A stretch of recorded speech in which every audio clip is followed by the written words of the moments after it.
नमस्कार विद्यार्थी मित्रांनो, जोशना पवार या यूट्यूब चॅनलमध्ये आपल्या सर्वांचे मनापासून स्वागत आहे। आज आपण इयत्ता 7वीच्या वर्गाची मराठी या विषयाची प्रथम घटक चाचणी प्रश्नपत्रिका संपूर्ण उत्तरांसहित अभ्यासणार आहोत।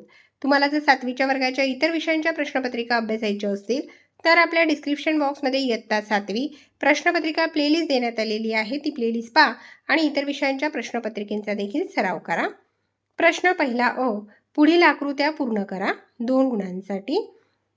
1. स्वप्न विकणाऱ्या माणसाजवळील गाठोड्यातील वस्तू।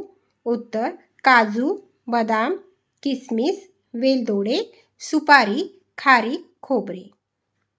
दुसरा प्रश्न 2 गुणांसाठी। स्वप्नाविषयी इतरांचे मत। स्वप्नांना भलतेच तुच्छ लेखणे। भलती सलती स्वप्ने पाहू नयेत।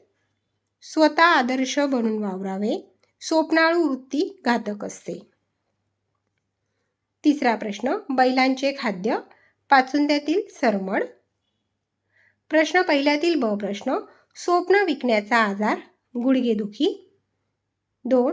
ऊस तोडणी कामगारांच्या मुलांची शाळा, साखर शाळा। प्रश्न दुसऱ्यातील दुसरा प्रश्न पुढील अर्थाच्या कवितेतील ओळी लिहा। 1. झाडांवर घरावर कोवळे कोवळे ऊन पडते। उत्तर: तरु शिखरांवर उंच घरांवर पिवळे पिवळे ऊन पडे। दुसरा प्रश्न आहे शाळा कोणत्या मुलांसाठी असते? उत्तर: ऊस तोडणी कामगारांच्या मुलांसाठी साखर शाळा असते। प्रश्न तिसरा अ, खालील वाक्प्रचारांचा अर्थ सांगून वाक्यात उपयोग करा।